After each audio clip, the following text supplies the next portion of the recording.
हिजो आन्दोलन भयो, त्यत्रा सिसाहरू छन्, यत्रो फोहोर छ। आज बिहानको 7 साढे 7 बजे क्लियर भइसकेको छ। जनताको मन त कसरी जित्ने बालेनले सिकाइरहनु भएको छ, त्यो त हेर्न पर्यो नि। हामी चाहिँ बिहान 6 बजेदेखि चाहिँ बालकुमारी पेप्सी कोला 3 कुनेमा चाहिँ हामी अहिले सरसफाइ गरिरहेका छौँ। 7 बजेसम्म जुन कर्फ्यू थियो त्यो कर्फ्यू हट्ने बित्तिकै उहाँको जुन टिम आएर सरसफाइ हुँदैछ। म एकदम भारी एप्रिसिएटेड बालेन सापप्रति।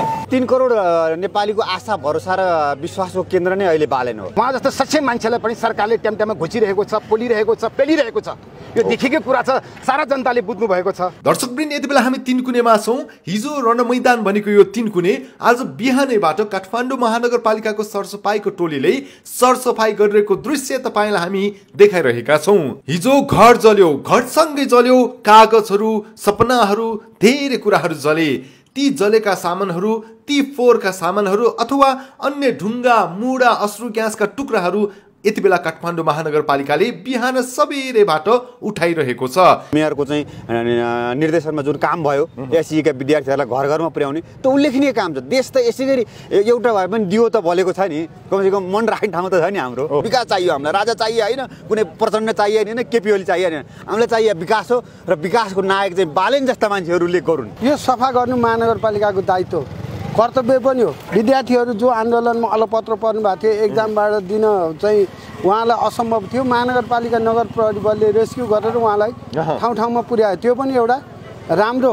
जनधनको क्षति गरेर व्यक्तिगत सम्पत्तिमा मान्छे मारेर त अबको समयमा कोही पनि सफल हुन सक्दैन। अब देख्नुभयो भाटभट्टीमा लुटेको रक्सीका बोतल, एउटा सामान्य दिदीहरू एउटा पाउरोटीसम्म ब्रेड बोकेर हिँडेको देखियो। अब तपाईँको स्याउका टुक्रा बोकेर हिँड्न देखियो। यो त देश त अब कुन स्थितिमा पुगेको छ। सरकार उहाँ आफै अब बसेर मजमा बसेर उखान टुक्का लाएर अब ताली बचाउनुहुन्छ कि आन्दोलनका कारणले र अन्य कारणले पनि फोहोर देख्नु भएको छ भने महानगरपालिकाको हटलाइन छ 1180, त्यहाँ कल गर्नुहोस्, हामी तत्काल आउँछौँ, तपाईहरुको फोहोरको समस्या समाधान गर्छौं। महानगरको कार्य हेरेर म बालेन सरप्रति धेरै खुसी छु। काठमाडौँ महानगरसँग जोडेर हेर्दा बालेन शाहको काम अत्यन्त प्रशंसनीय छ र उहाँ नै हो आशाको केन्द्र भनेको पनि यो हाम्रो नेपाली जनताको।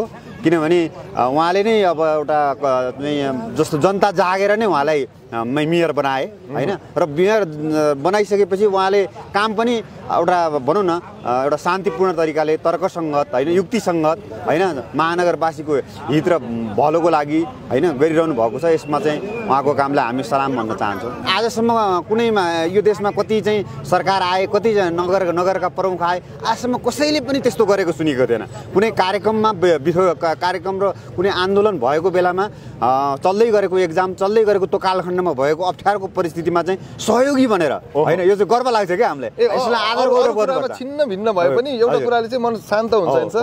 हजुर हजुर, किनभने यो कामले गर्दा मन एउटा शान्त हैन, प्रसन्न त हुन्छ नि। कमसेकम कतैबाट भयो नि कसैले सुरुवात त गरेको छ नि। मेयरलाई धेरै धेरै धन्यवाद, उहाँ यहाँका वडा अध्यक्षज्यूलाई धन्यवाद, सरसफाइ गर्ने टिमलाई धन्यवाद दिन्छु म सबैलाई, सुरक्षाकर्मीलाई धन्यवाद दिन्छु। कोही कति घाइते हुनुभयो होला, कति चाहिँ अब आफ्नो ठाउँमा निर्वाह गर्दाखेरि पनि इमान्दारिता उहाँहरूले दुःख पाउनुभयो होला, त्यसको लागि पनि म अब सबैलाई आभार व्यक्त गर्छु। पक्कै पनि। र हिजो बेलुका उहाँले एउटा शब्द फेसबुक मार्फत सामाजिक सञ्जालमा अलि प्रिय हुनुहुन्छ। उहाँले एउटा स्टेटस लेख्नु भएको थियो, यहाँबाट के सिक्नुहुन्छ हाम्रो भाइ बहिनीहरूले बाहरू भनेर लेख्नुभयो। अब बाको प्रविधि अलिकता बढी उखान टुक्कामा बढी गएको छ। अब उहाँहरूका केही कार्यकर्ता उसिङ्खाल खालका पनि अलिकति हुनुहुन्छ। उहाँहरूको चाहिँ अब के भन्ने, खै सरकार हो, अब सरकारले जो पनि गर्नुहुन्छ उहाँ पेल्दै हिँड्नुहुन्छ, आन्दोलनकारले त्योलाई छोड्दै हुन्न। कति बजेदेखि हुनुहुन्छ यहाँ? बिहान 6 बजेदेखि।